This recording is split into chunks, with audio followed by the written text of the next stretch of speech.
नमस्कार, मैं विजय आप सभी साथियों का हिंदी साहित्य की एक बेहतरीन प्रैक्टिस सेट में स्वागत करता हूँ। उम्मीद करता हूँ साथी आपकी जो तैयारी है एकदम बेहतरीन तरीके से, अच्छे तरीके से चल रही होगी। आज हम हिंदी साहित्य के 20 क्वेश्चंस की प्रैक्टिस करेंगे जो क्वेश्चंस अपने आप में अच्छे होंगे और जो एग्ज़ाम्स में पूछे गए हों। पहला जो क्वेश्चन आपके स्क्रीन पे है बताएँगे क्या होगा इसका राइट आंसर और अगर आप हमारे चैनल पे नए हैं तो चैनल को सब्सक्राइब ज़रूर करें। वीडियो को लाइक, शेयर करना ना भूलें। पहला क्वेश्चन है हिंदी साहित्य का आधा इतिहास निम्नलिखित में से किसके द्वारा लिखा गया है ये आपको बताना है। ऑप्शन ए है इंद्रनाथ मदान, बी है सुमन राजे, डी है श्याम सुंदर दास और लास्ट वाला ऑप्शन है डी ममता कालिया। बताएंगे क्या होगा। हिंदी साहित्य का आधा इतिहास इसकी रचना कब होती है साथी? वर्ष 2030 में 3 में सॉरी वर्ष 2003 में इसकी रचना होती है और इसके जो लेखक हैं कौन हैं? डॉक्टर सुमन राजे इसके रचनाकार हैं। ऑप्शन बी करेक्ट हो जाएगा। 2003 में इसकी रचना होती है। इसके लेखक हैं सुमन राजे। श्याम सुंदर दास की अगर हम कृति के बारे में बात करें तो जो प्रसिद्ध हैं अक्सर एग्जाम में जो आती हैं जिनका नाम है हिंदी कोविद हिंदी कोविद रत्नमाला, हिंदी कोविद रत्नमाला। इसके अलावा है भाषा विज्ञान, ये हमें थोड़ा सा याद रखना है। ममता कालिया की रचना की बात करें तो बेघर हो गया, बेघर, नरक दर नरक, नरक दर नरक। इसके अलावा दुखम सुखम, दुखम सुखम इनकी बहुत प्रसिद्ध रचना है, दुखम सुखम। और दुखम सुखम के लिए इन्हें वर्ष 2017 में क्या मिला था? व्यास सम्मान मिला था। कौन सा पुरस्कार मिला था साथी? व्यास सम्मान पुरस्कार से सम्मानित किया गया था 2017 में। इनकी रचना दुखम सुखम के लिए, ये आपको याद रखना है। अगले क्वेश्चन पे चलते हैं। अगला क्वेश्चन नंबर 2 आपके स्क्रीन पे है। बताएंगे क्या होगा इसका राइट आंसर। आदिकालीन साहित्य में सिद्धों की संख्या कितनी मानी गई है ये आपको बताना है। 9, 12, 84, 108। 108 क्या है साथी? उपनिषद अगर पूछा जाए, उपनिषद, अगर उपनिषदों की कुल संख्या पूछी जाए, उपनिषदों की कुल संख्या कितनी है तो आप बताएंगे 108 है। वहीं पे बात की जाए 9 की तो 9 क्या है? 9 साथी क्या है? आदिकाल में नाथों की संख्या अगर आपसे पूछी जाए, नाथों की संख्या, तो नाथों की संख्या कितनी है? 9 है।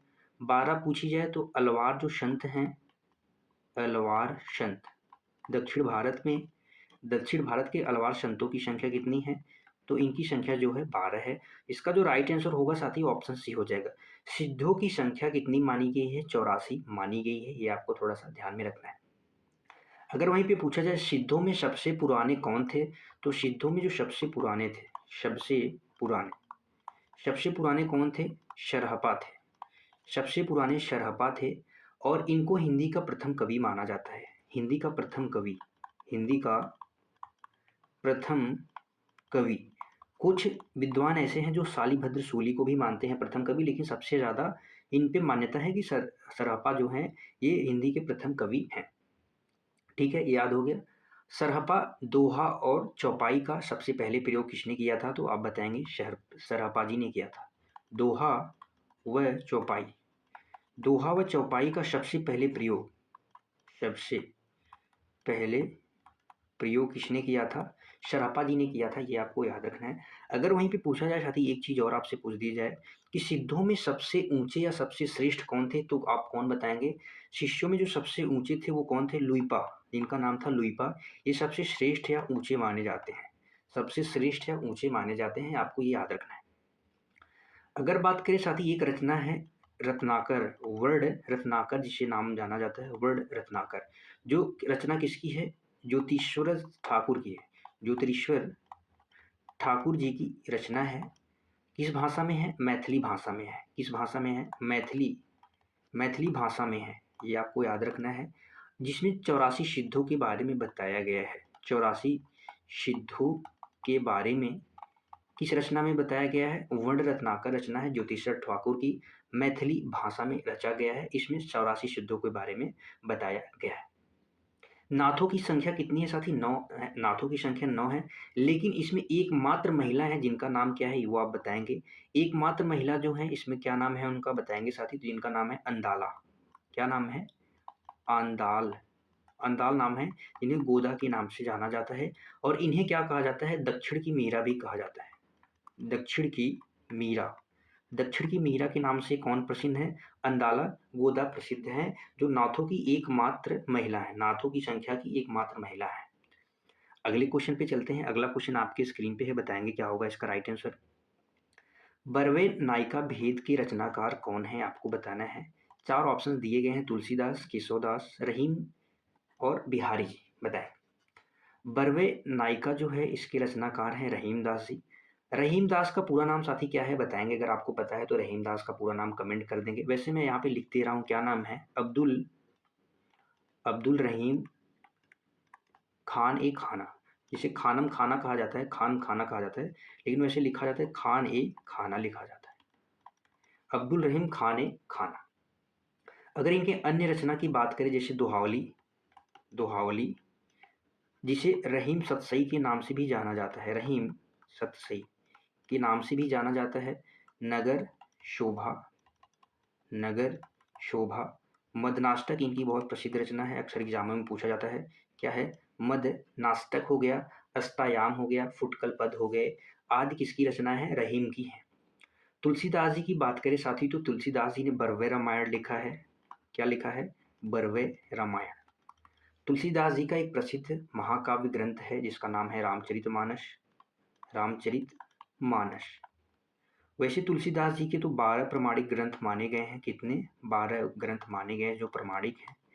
रामचरितमानस का हृदय कांड किसे कहा जाता है? तो इसका हृदय कहा जाता है अयोध्या कांड को। किसको कहा जाता है? अयोध्या कांड को रामचरितमानस का हृदय कांड कहा जाता है। इसमें दोहों की संख्या 1074 कितने हैं? दोहे हैं।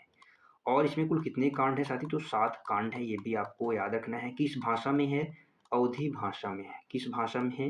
अवधी भाषा में है, ये आपको थोड़ा सा याद रखना है। अन्य रचना की बात करें तो कवितावली, कवितावली और दोहावली भी इनकी रचना है। दोहावली क्या है? इनकी रचना है, ये आपको याद रखना है। केशवदास जी को साथी कठिन काव्य का प्रेत कहा जाता है। केशवदास जी को कठिन काव्य का प्रेत कहा जाता है, ये थोड़ा सा नोट कर लेंगे। और कौन कहता है? रामचंद्र शुक्ल जी के द्वारा यह संज्ञा दी जाती है केशवदास जी को कठिन काव्य का प्रेत। अगले क्वेश्चन पे चलते हैं। अगला क्वेश्चन आपके स्क्रीन पे आने वाला है, क्वेश्चन नंबर 4। बताएंगे क्या होगा इसका राइट आंसर। क्वेश्चन नंबर 4 है, भूषण बिनु न विराजई कविता वनिता मित। यह पंक्ति किसकी है? भूषण की है, मतिराम की है, केशवदास की है, भिखारी की है। अगर आप भूषण से लगाएंगे भूषण, तो साथी आपका आंसर क्या हो जाएगा? गलत हो जाएगा। भूषण बिनु न विराजई कविता वनिता मित, यह प्रसिद्ध पंक्ति किस रचना की है? कवि प्रिया रचना की है। किस रचना की है? कवि प्रिया से ली गई है। और कवि प्रिया किसकी रचना है? तो केशवदास जी की है। ऑप्शन सी करेक्ट हो जाएगा। यह कवि प्रिया से यह पंक्ति ली गई है और इसके रचनाकार कौन है? केशवदास जी हैं, ये आपको याद रखना है। भूषण जी की रचना की बात करें, जो रीत काल में वीर रस की रचनाएं हैं, एक ऐसे कवि हैं जो रीत काल में वीर रस की रचनाएं की हैं, जिनका नाम है भूषण। इनकी जो रचनाएं हैं वो कौन सी हैं? शिवराज भूषण। शिवराज भूषण बहुत प्रसिद्ध रचना है शिवराज भूषण। एक और जो प्रसिद्ध रचना है जिसका नाम है छत्रसाल, छत्रसाल दशक। ये अक्सर एग्जामों में पूछे जाते हैं। ये किसकी रचना है? भूषण जी की रचना है, आपको याद रखना है। अगले क्वेश्चन पे चलते हैं। अगला क्वेश्चन, क्वेश्चन नंबर 5 आपके स्क्रीन पे है। प्रकाशन वर्ष के अनुसार सही अनुक्रम में पहचानिए। जयशंकर प्रसाद की यहाँ पे सभी रचनाएं दी गई हैं। बताना है कि सीक्वेंस में लगाना है प्रकाशन वर्ष के अनुसार।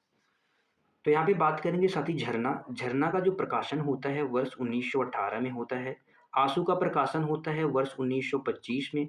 लहर का प्रकाशन 1933 में होता है और कामायनी का 35-36 के आसपास इसका प्रकाशन माना जाता है। तो एक सीक्वेंस में 18, 25, 33 और 35-36, तो यही हमारा राइट आंसर हो जाएगा, ऑप्शन है। बाकी सारे ऑप्शन इधर उधर दिए हुए हैं। प्रकाशन वर्ष के अनुसार यही क्या है? सटीक आंसर होगा। जयशंकर प्रसाद के अगर अन्य उपन्यास, अगर हम इनके उपन्यास की बात करें, तो जिसमें आता है कंकाल।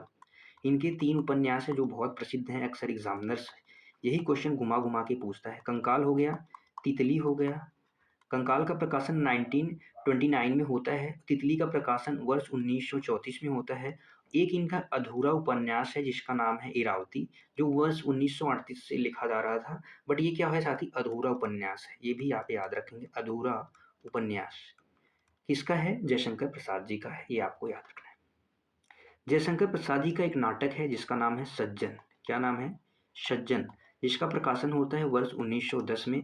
महाभारत की कथा पे आधारित है। किसकी, कौन सी कथा पे, महाभारत, महाभारत की कथा पे आधारित, कथा पर आधारित है,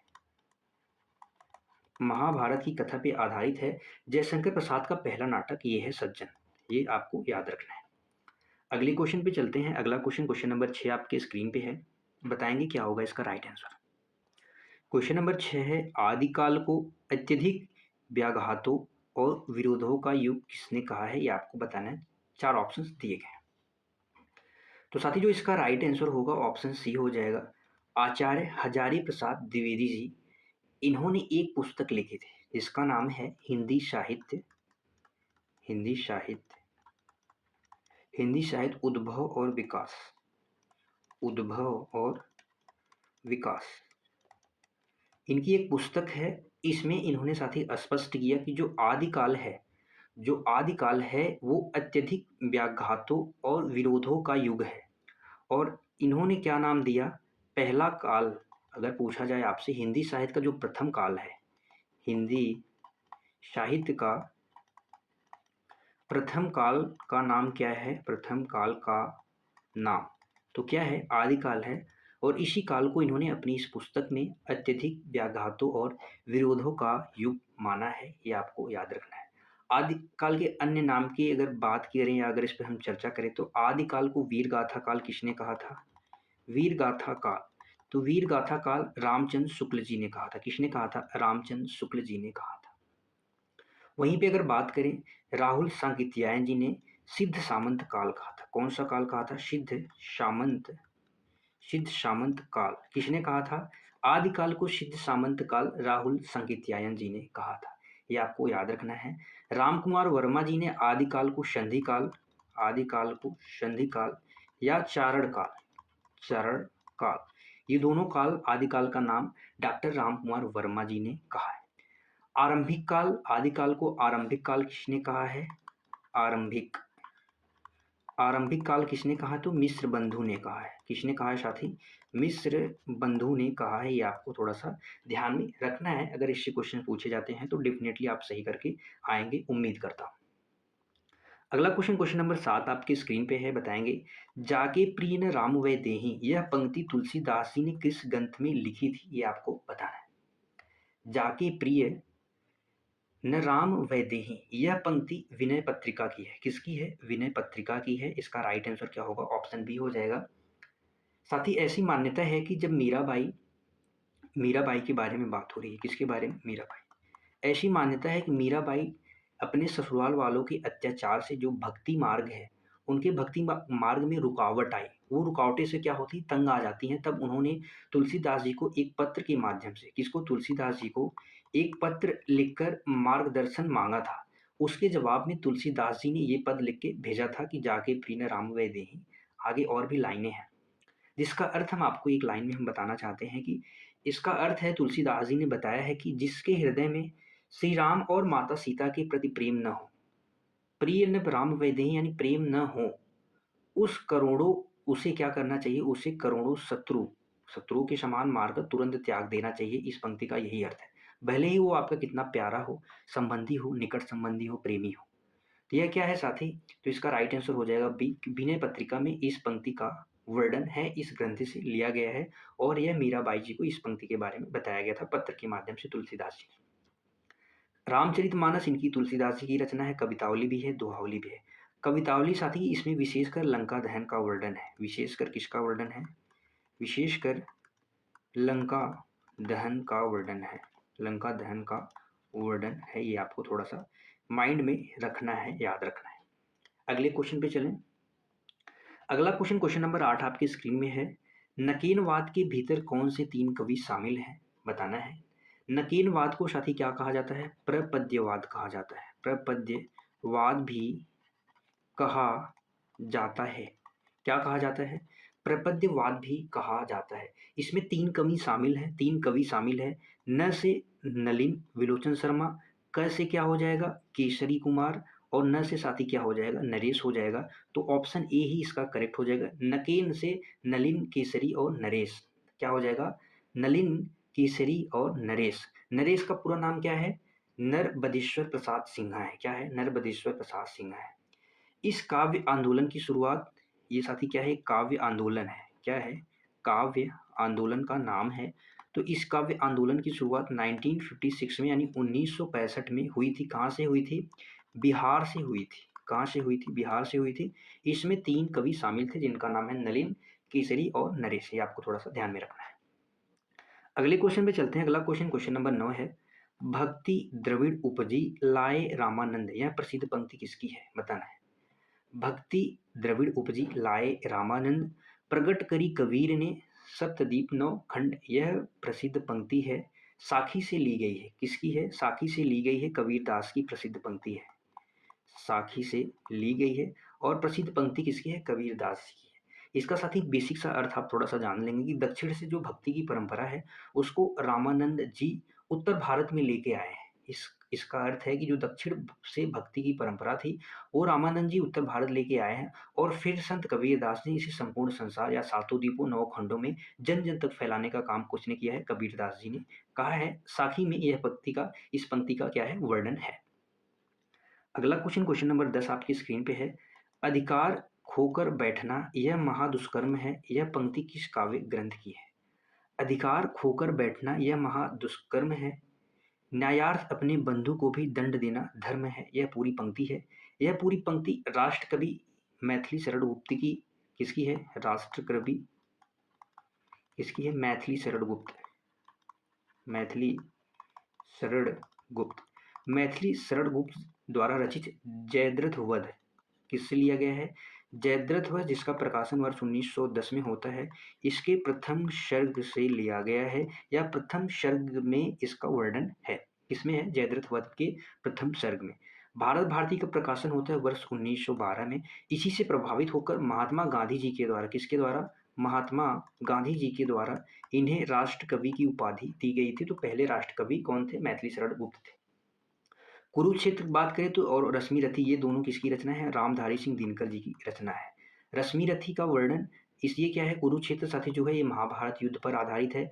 रश्मि रथी ये महाभारत के जो पात्र कर्ण थे, कर्ण के जीवन पर आधारित, कर्ण के जीवन पर आधारित है। और डिप्टी राष्ट्र कवि आधारित, दूसरे राष्ट्र कवि कौन है राष्ट्र कवि हैं दूसरे सेकंड नंबर के राष्ट्र कवि कौन है तो रामधारी सिंह दिनकर जी हैं। ठीक है अगले क्वेश्चन पे चलें। 11 नंबर, आलोचना पत्रिका के प्रथम संपादक कौन है ये आपको बताना है। आलोचना पत्रिका के जो प्रथम संपादक हैं वो कौन है बताएंगे साथी। इसका प्रकाशन होता है अक्टूबर 1951 में प्रकाशन होता है। कहाँ से होता है दिल्ली से, दिल्ली से होता है। प्रथम संपादक हैं कौन है शिवदास सिंह चौहान है। कौन थे साथी शिवदास सिंह चौहान थे। अगर बात करें शिवदास सिंह चौहान को तो हिंदी साहित्य में इन्हें क्या कहा जाता है प्रथम मार्क्सवादी मार्क्सवादी आलोचक के नाम से भी जाना जाता है, के रूप में भी जाना जाता है। प्रथम मार्क्सवादी आलोचक के रूप में भी जाना जाता है। लेकिन जो धर्मवीर भारती जी हैं साथी इस ये कौन सी पत्रिका से संबंधित है धर्मयुग, एक धर्मयुग नाम से पत्रिका थे, इसके संपादक हैं कौन धर्मवीर भारती। थोड़ा सा इसको भी जानेंगे। अगले क्वेश्चन पे इसी के साथ चलते हैं। समानांतर कहानी आंदोलन के प्रवर्तक कौन है। समानांतर कहानी आंदोलन के प्रवर्तक हैं कमलेश्वर, ऑप्शन बी करेक्ट हो जाएगा। कौन है प्रवर्तक है साथ ही। इसकी शुरुआत कब होती है तो इसकी शुरुआत होती है वर्ष 1972 में होती है। और एक पत्रिका है जिसका नाम है शारिका, शारिका पत्रिका। शारिका पत्रिका के माध्यम से इस आंदोलन की क्या होती है शुरुआत होती है समानांतर कहानी आंदोलन की। और इसके प्रवर्तक कौन है कमलेश्वर है। महदीप सिंह की बात करें साथी तो सचेत कहानी, सचेतन है नाम, सचेत नहीं सचेतन कहानी 1964 में इस आंदोलन के क्या थे ये प्रवर्तक थे। सचेतन कहानी 1964 इसके प्रवर्तक कौन थे महदीप सिंह थे, ये आपको थोड़ा सा ध्यान में रखना है। सारी चीज़ें थोड़ा-थोड़ा माइंड में सेट करके रखेंगे, समझ में आएगा, तभी चीज़ों को आप पढ़ेंगे आगे। अगला जो क्वेश्चन है क्वेश्चन नंबर 13, सिद्धों और नाथों के बीच की कड़ी किस संप्रदाय को माना जाता है? बहुत आसान है, बहुत सरल क्वेश्चन है, साथ ही सिद्धों और नाथों के बीच की कड़ी को क्या माना जाता है बताएंगे। तो हिंदी साहित्य के जो शोधकर्ता हैं जिनका नाम है क्या, पीताम्बर दत्त, पीताम्बर दत्त बड़थवाल, जिनका नाम है पीताम्बर दत्त बड़थवाल, और एक नाम है जिनका नाम है परशुराम चतुर्वेदी। क्या कभी आपने इन दोनों का नाम सुना है? अगर सुना है तो अच्छी बात है। इन दोनों के मतानुसार साथी निरंजनी संप्रदाय को सिद्ध और नाथों के बीच की कड़ी माना जाता है। निरंजनी संप्रदाय के प्रवर्तक की बात करें तो कौन है? संत हरिदास हैं इसके प्रवर्तक। इन्हें कलयुग का वाल्मीकि भी कहा जाता है। कलयुग का वाल्मीकि भी कहा जाता है। संत हरिदास को निरंजनी संप्रदाय के क्या हैं? प्रवर्तक। किसके मत अनुसार है? पीताम्बर दत्त बड़थवाल और परशुराम चतुर्वेदी के अनुसार ये मानते हैं कि निरंजनी संप्रदाय क्या है, इसके बीच की कड़ी है। अगले क्वेश्चन पे चलते हैं। क्वेश्चन नंबर 14 आपके स्क्रीन पे है। अमीर खुसरो को हिंद का तोता या तूतीय हिंद किसने कहा है? बताएंगे। अमीर खुसरो को हिंद का तोता या तूतीय हिंद किसने कहा है? अलाउद्दीन खिलजी ने कहा है। अमीर खुसरो साथी खड़ी बोली के जनक के रूप में जाने जाते हैं। किसके रूप में? खड़ी बोली के जनक के रूप में जाने जाते हैं। और किस रूप में जाने जाते हैं? सितार व तबला का आविष्कारक हैं या जनक माने जाते हैं। तबला वादक हैं कि जनक, सितार और तबला के जनक के रूप में कहा जाता है। हालांकि ये स्वयं एक पंक्ति में कहते हैं, वे स्वयं को भी कहते हैं, लेकिन यहाँ पे अलाउद्दीन खिलजी ऑप्शन में है और हिंद का तोता या तूतीय हिंद इनको कहा है अलाउद्दीन खिलजी ने। अगला क्वेश्चन नंबर 15 आपकी स्क्रीन पे है। तुलसीदास जी को कलिकाल का वाल्मीकि किसने कहा है? तो साथी एक प्रसिद्ध रचनाकार हुए जिनका नाम है नाभादास। इनकी एक प्रसिद्ध रचना है जिसका क्या नाम है? भक्तमाल। इसमें इन्होंने तुलसीदास जी की महिमा का वर्णन करते हुए तुलसीदास जी को कलिकाल का वाल्मीकि कहा है, ये आपको याद रखना है। मधुसूदन सरस्वती जी क्या कहते हैं? आनंद वन का वृक्ष किसको मानते हैं? तुलसीदास जी को। आनंद वन का वृक्ष किसको मानते हैं? तुलसीदास जी को मानते हैं। लोकमंगल के कवि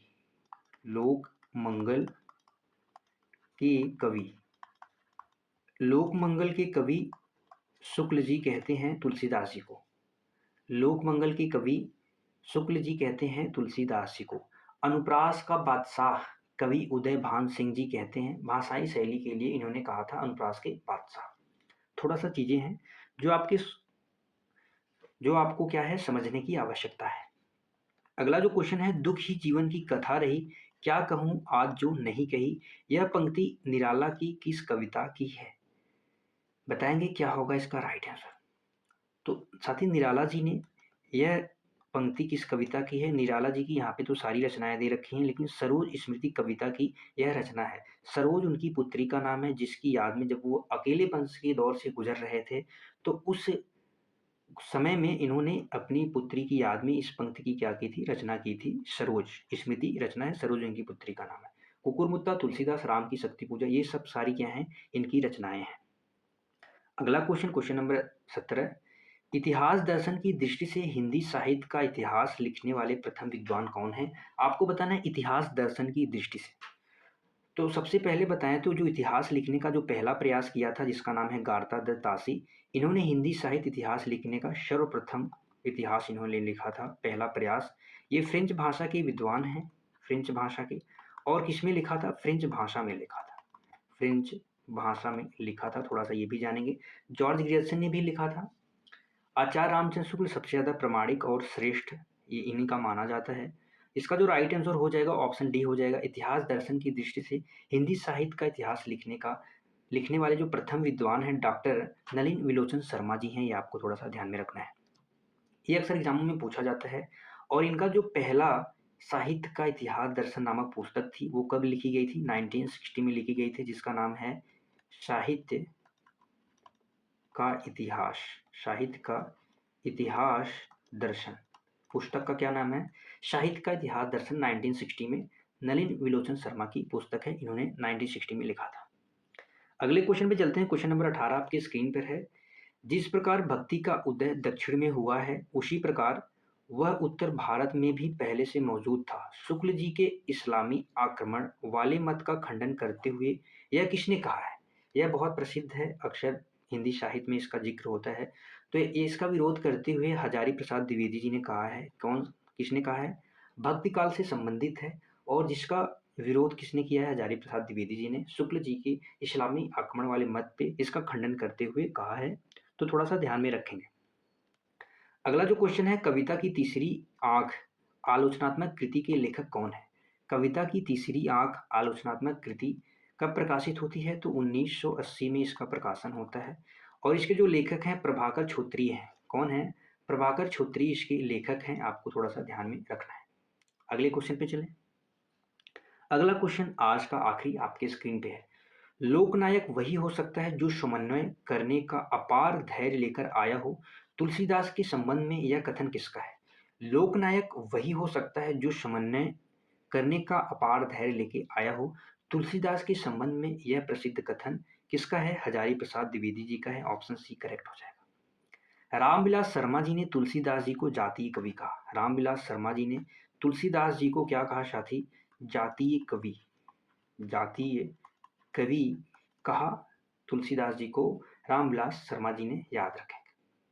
चलिए चलते हैं भाई, आज का ये आखिरी क्वेश्चन था आपके स्क्रीन पे। ये हमारा टेलीग्राम चैनल है, ज्वाइन कर सकते हैं। बताएंगे साथी क्लास कैसी लगी, एक प्यारा सा कमेंट करेंगे अगर क्लास अच्छी लगी हो, तो हमें एक प्रेरणा मिलेगी आपके कमेंट से, और भी अच्छे अच्छे क्वेश्चन हम कराने की कोशिश करेंगे। ये हमारा टेलीग्राम चैनल है, आप इसे ज्वाइन कर सकते हैं। अगर आपने चैनल को सब्सक्राइब नहीं किया है, लाइक कमेंट वीडियो को शेयर नहीं किया, तो ज़रूर कर दें। क्लास को अंत तक देखने के लिए आप सभी साथियों का धन्यवाद है। फिर मिलेंगे अगली क्लास में, तब तक के लिए bye bye. Thank you so much. खुश रहिए, मस्त रहिए, पढ़ते रहिए। जय हिंद मेरे प्यारे भाई बंधु।